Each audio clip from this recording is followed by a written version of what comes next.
Nothing wrong with that. I'm sporting right now one. I'm sporting one every day, dude. I mean, every day you see me, when I don't have a concert shirt on, that's probably because I have some kind of a business meeting.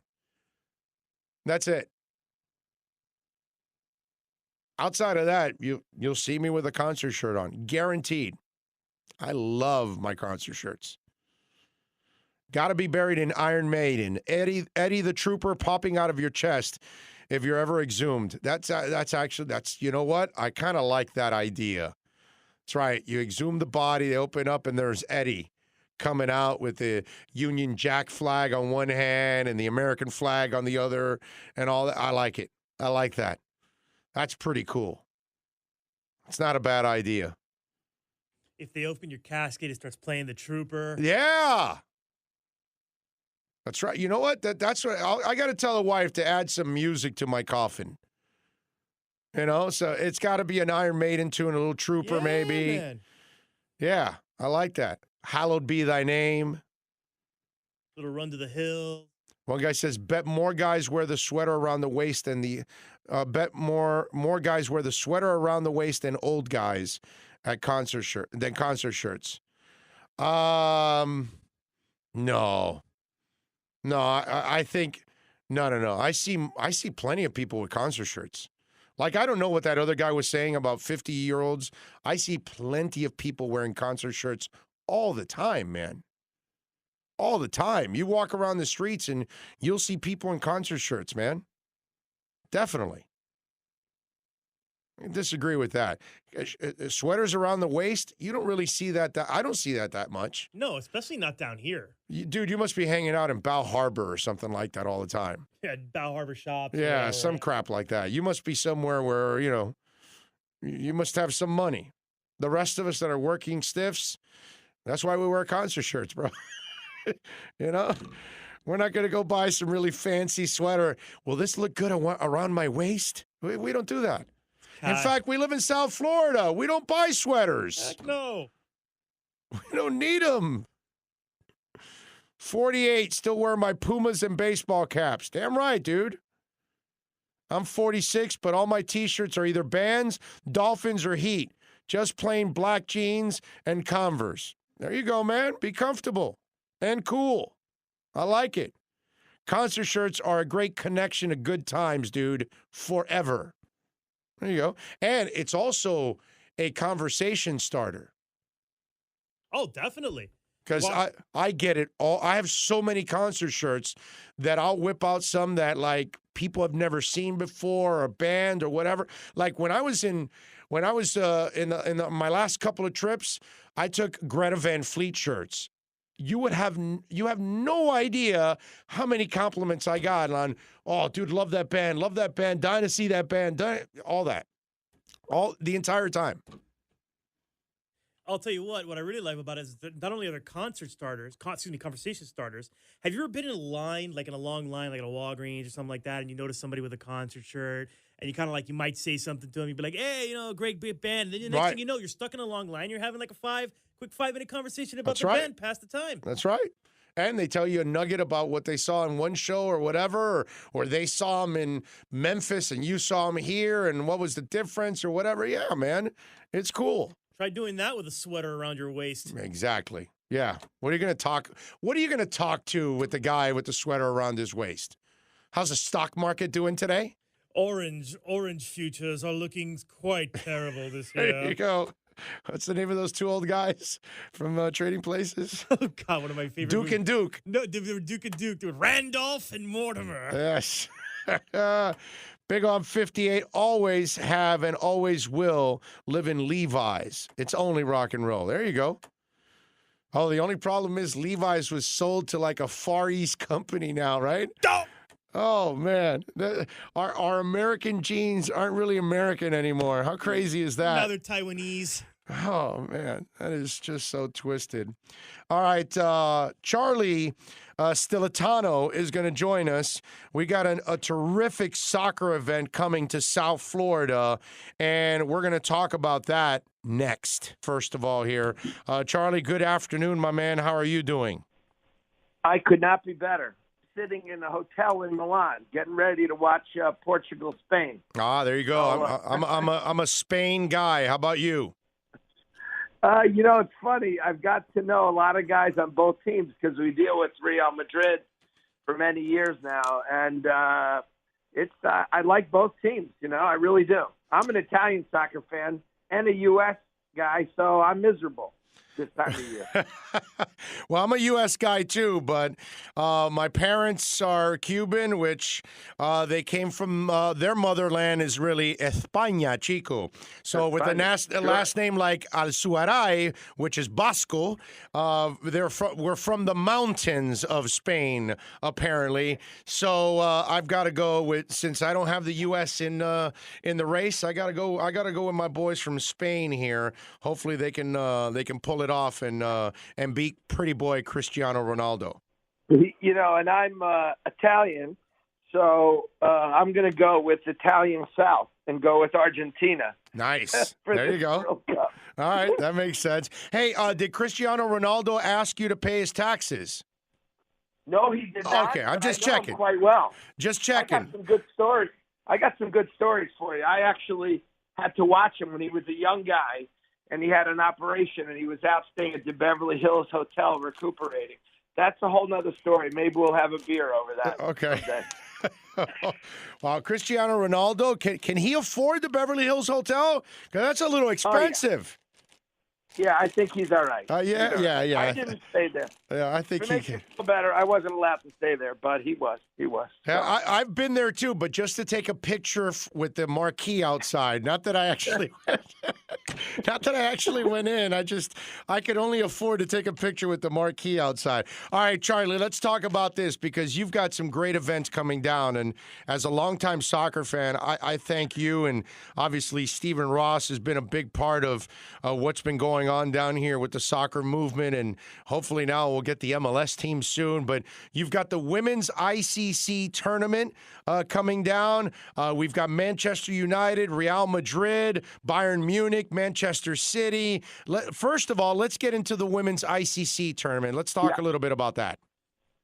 Well, it's the first time we've had an ICC, and you bring up a great point. This is Stephen Ross has done more for not just Miami, but for the game throughout the whole country, and it's been amazing. The best guy I ever worked for, one of the finest human beings I ever met, and he's thrown a lot of money at this. I just want to be honest with you because, the men's tournament you can monetize right now, but the women's tournament is just really Mr. Ross's attempt to help grow soccer in this country, and we have the team from North Carolina.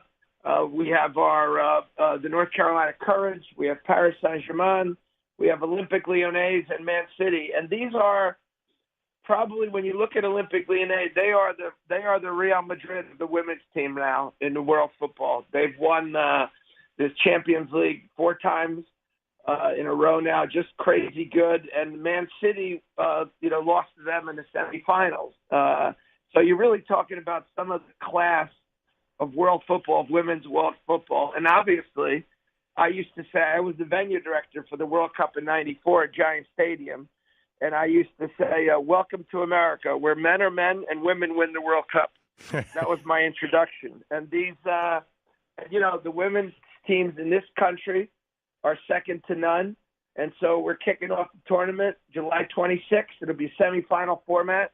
North Carolina Courage versus PSG at 6:15 at Hard Rock, and then Olympique Lyonnais versus Man City at 9 p.m. at Hard Rock, and then we're going to have the final, third place game and final will be the 29th at 6:15 for the third place game at 9 p.m. at Hard Rock for the women's final. So that's just one little aspect of what we have this week. Yeah, and I got to tell you something, Charlie. One of the things I love, I think the women play a beautiful style of soccer. In fact, our men haven't even caught up to the way our women play on the U.S. national team. I love watching our U.S. national team go out there and do their thing.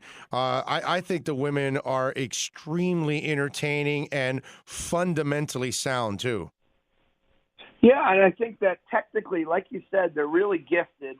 and the game isn't as physical as the men's game. So you'll end up having a lot of sometimes in the men's game, you'll have a lot of hard work and effort, and you may not have the fluidity and the beautiful part of the game, which the women's game seems to give us. And a lot of the purists, funny enough, they wouldn't watch women's soccer years ago, but now they watch it and say, wow, it's really good, and it's really entertaining.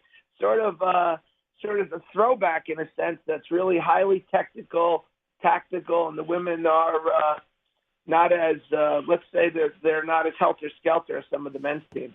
Yeah, and then following it up, we got a men's match coming up with Bayern Munich, Manchester City on July 28th, and then Manchester United and Real Madrid on July 31st. Plus, we're going to have the training sessions too. So all of this stuff, it's really kind of a whole week of stuff building up to these matches.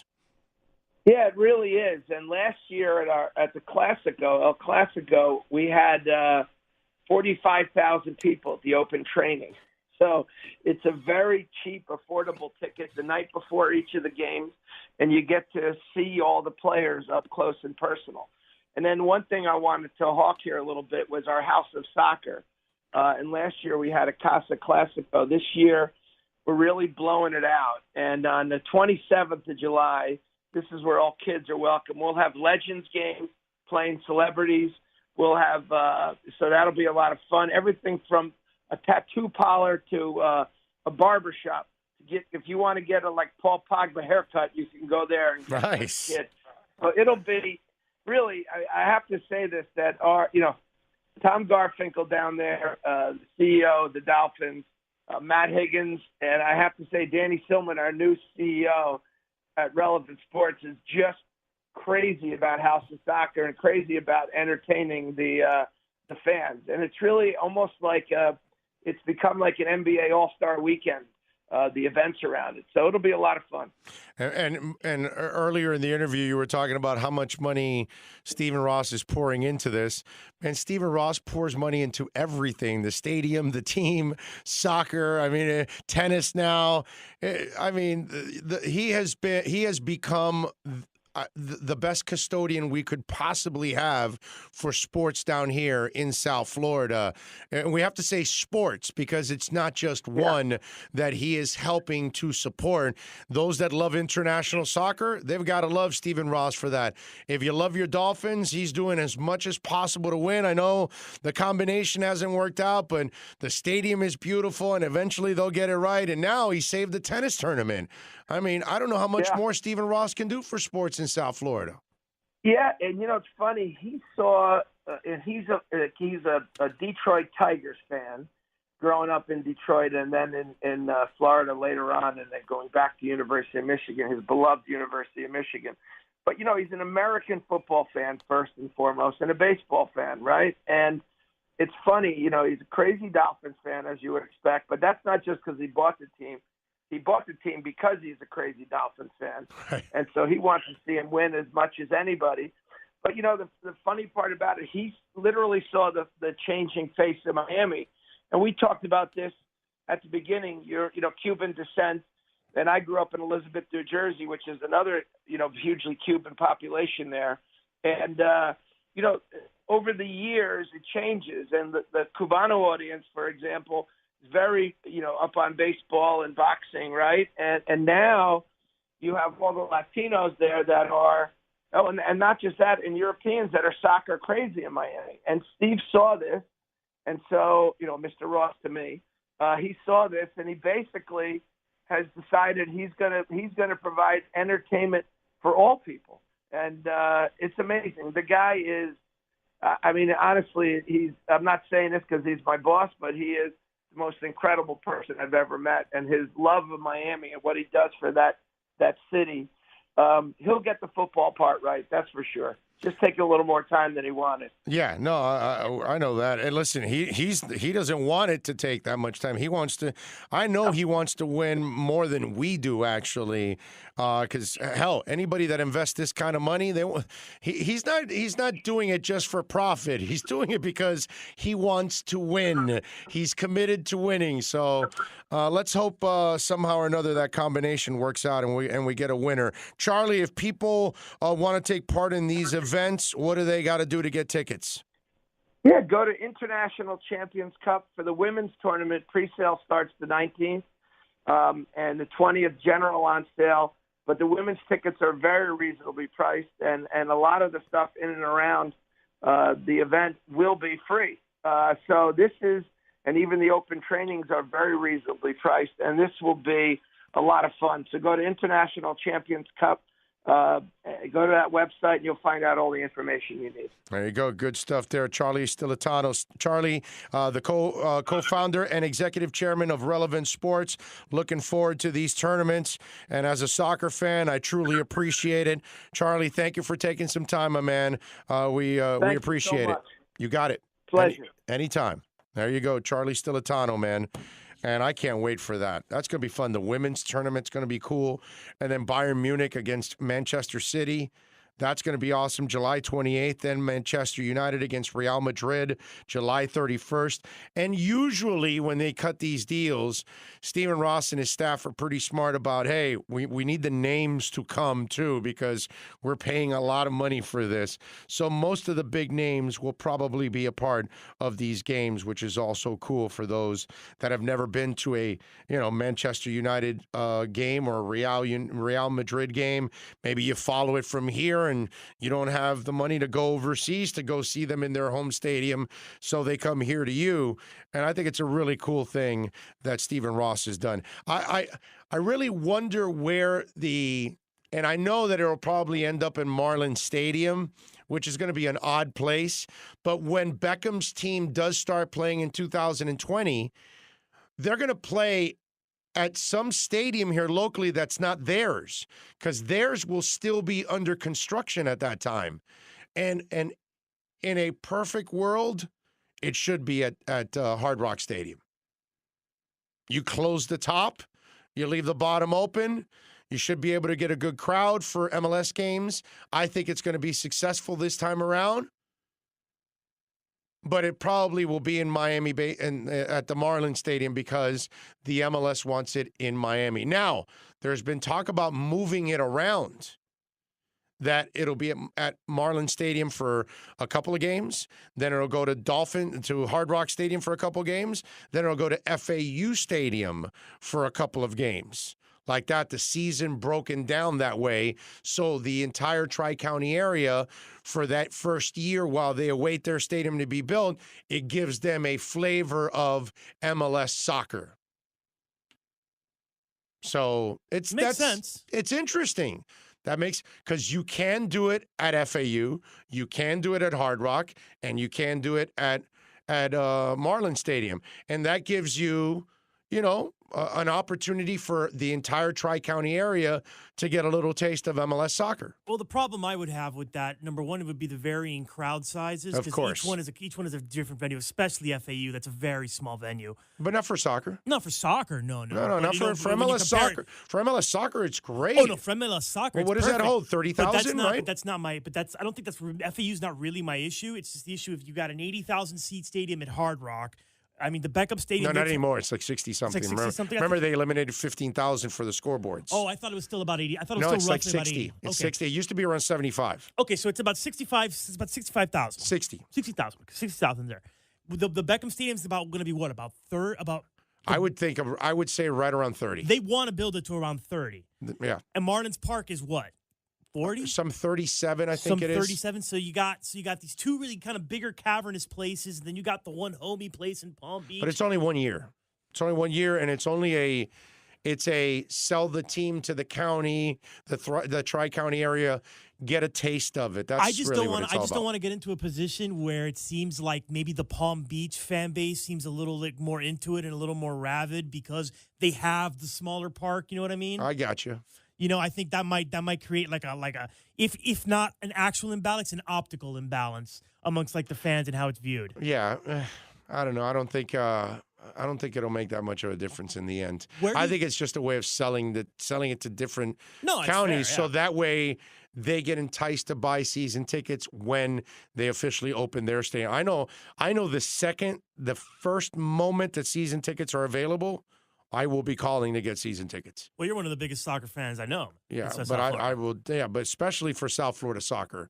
I follow international soccer casually, but local soccer, I'm intense about it, and I know I'll be the first one for season tickets. My sister, like I've told you earlier, she's really big into soccer. At least I think I told somebody that. I don't know. My sister played soccer in college, and she's really big into soccer. So she's been trying to get me into it for many years. She's trying to get a job now with the new team. So I told her once the team comes down here, you drag me out there. Let's see what happens. And I want to be the example to everybody here. As a guy, like I don't really care about soccer. I know enough about it. But you know what? I'm gonna give the MLS team a chance, just to kind of like drag me into the whole thing, because I think that's a fair thing to do. Yeah, no doubt. And we were headed to be a successful franchise when we had the Miami Fusion, because it went from 4 to 7 to 11,000. The problem was the owner had already quit, but they had the Hamilton in place, the GM, and Hudson at coach. And we were winning, and we went to the Western Conference. I know it's weird, but that year they were in the Western Conference because they were still in their expansion years. And so they went to the Western Conference Finals, and we were on the brink that we were going to be one of the best MLS teams the following season. But obviously they caved in and let the team go. If not, it would still be around, and I think it would have been successful because it was growing. This time around, I think it's going to catch on right from the get-go, and it's going to be successful. And thanks to the Moss family, they're going to have the juice, which is what they need. Beckham will know the talent, and they will have the juice, and they know the town. So they're going to put it. I mean, Moss family took over, and right away they told Beckham, no, dude, we're not putting it in Overtown there. That's a terrible site. That's what I was going to ask That's not going to work. We're going to move it over here, and they're going to either put it in Doral or they're going to put it at Mel Reese Golf Course. It'll be one of those two sites. Mel Reese would be better. Yeah. Well, yes and no. For the property, I like Mel Reese. For the location, I like the Doral one off 36th Street, the Pepsi. Yeah, I know. Because you've got the Palmetto right next to it, Gotcha. literally. And then you get on 36th Street and just go west, and you go on the Turnpike right there.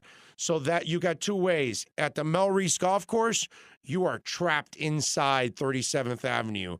And there is no way to get out because it's out to the airport or down South River, or then you've got to get on the 836. See, for the same reason you like Doral is the same reason I don't like Doral. I don't like being there by the Palmetto and 36 because that is constant traffic, and it's only going to make Saturday it worse. nights, it won't be that bad. It's still like that. I would rather. You want to know what I like to do?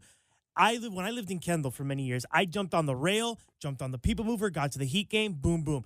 They put it there by Mel Reese. I can take it right over there to the airport exit for the rail. Pay $5 for parking for the rail. Get in, get out. Boom, boom, boom. That's why I like it. That's why I like the downtown location. And there's one more outside chance, but I don't think it's going to happen. Is Hialeah Park?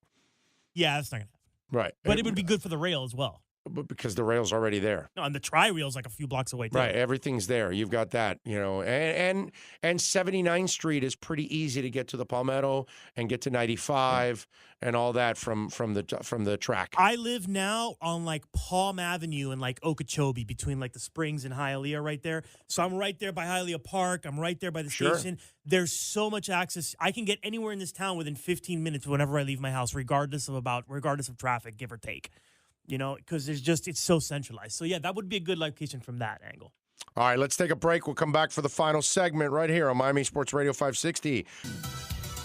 Now, this is big news in the NBA world. I wish I could get excited because I just don't think the Heat have any play in all of this. I mean, Riley's going to have to pull off the miracle of all miracles to do anything whatsoever, but I think he's kind of put the Heat in a really tough position for another year and a half with these terrible salaries.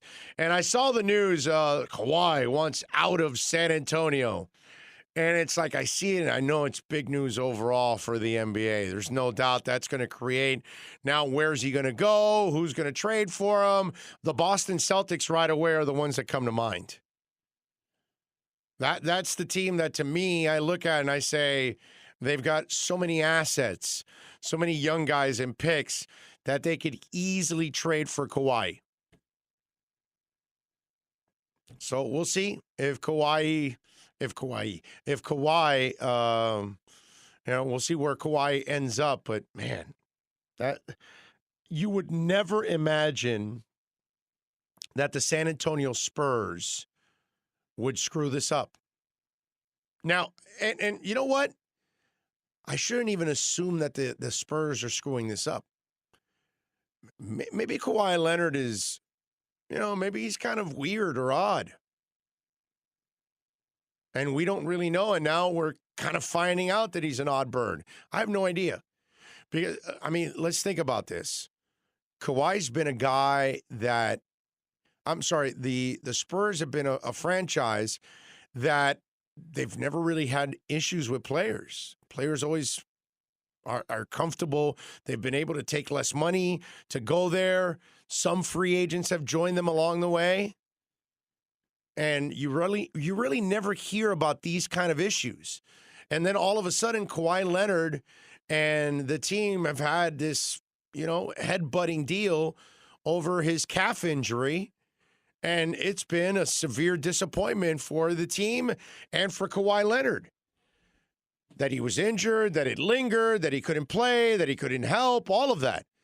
But you never really thought that they were going to screw this up to the point that he would be so pissed that he wants to leave a terrific organization like the San Antonio Spurs.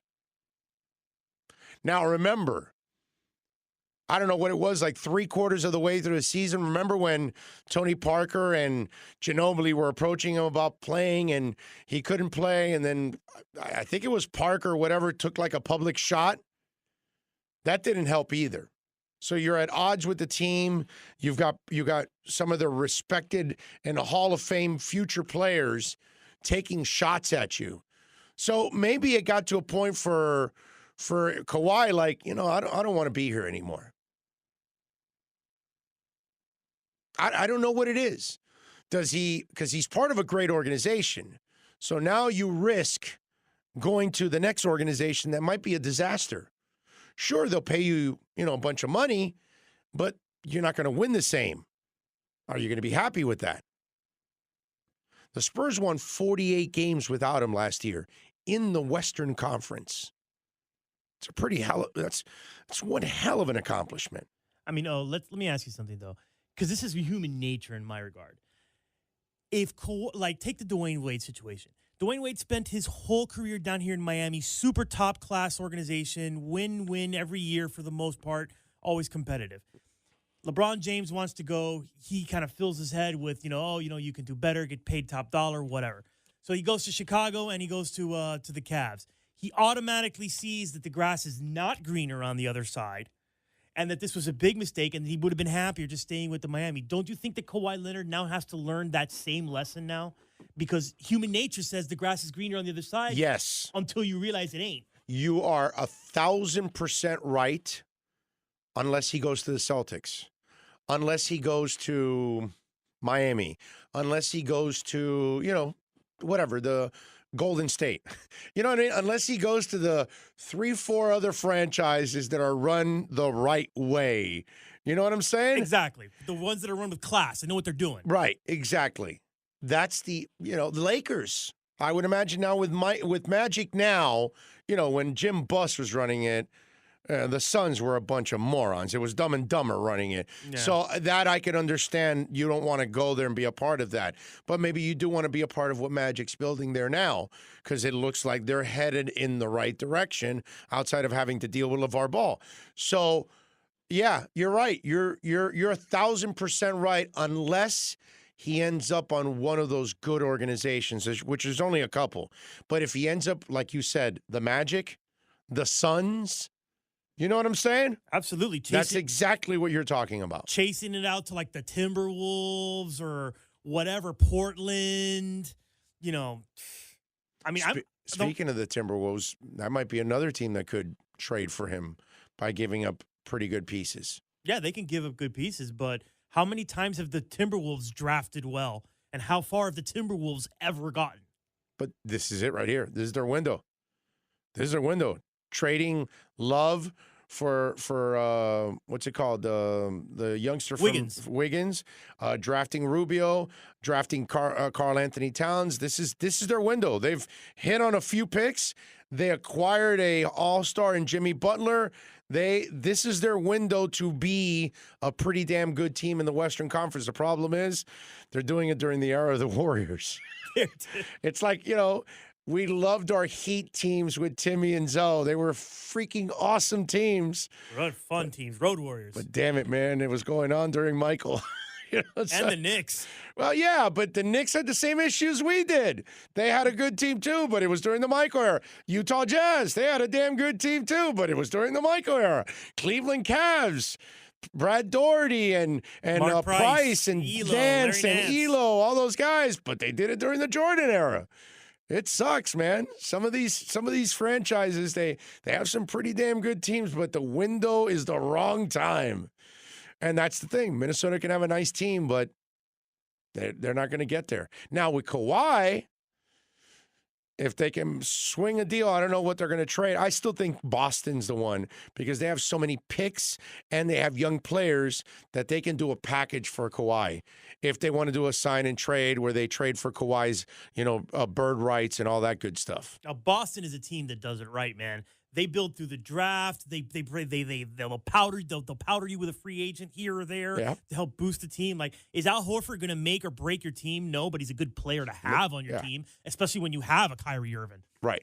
So I really the way the other two two young guys exploded, forget about it. And those guys did a great job of drafting, man. Wow. The only thing as far as the Heat are concerned, the only thing that bothers me about the Heat is that they have this really nagging habit of finding players who are pretty good, maxing out their effort and ability down here, and then overvaluing them and overpaying them to contracts. And they've done it way too long, going as far back as like Anthony Carter. Oh, that was a bad one. And although that was a terrible contract that ended up becoming a blessing in disguise because the agent missed on the deadline, which then forced him to be an automatic free agent and opened up $4 million that Miami needed in order to acquire Shaquille O'Neal. I remember driving around and hearing that report going, yeah! Get out of that contract! Meanwhile, Riley's like, damn, I got to break out of this bad deal, dude, because this was a stain on my resume.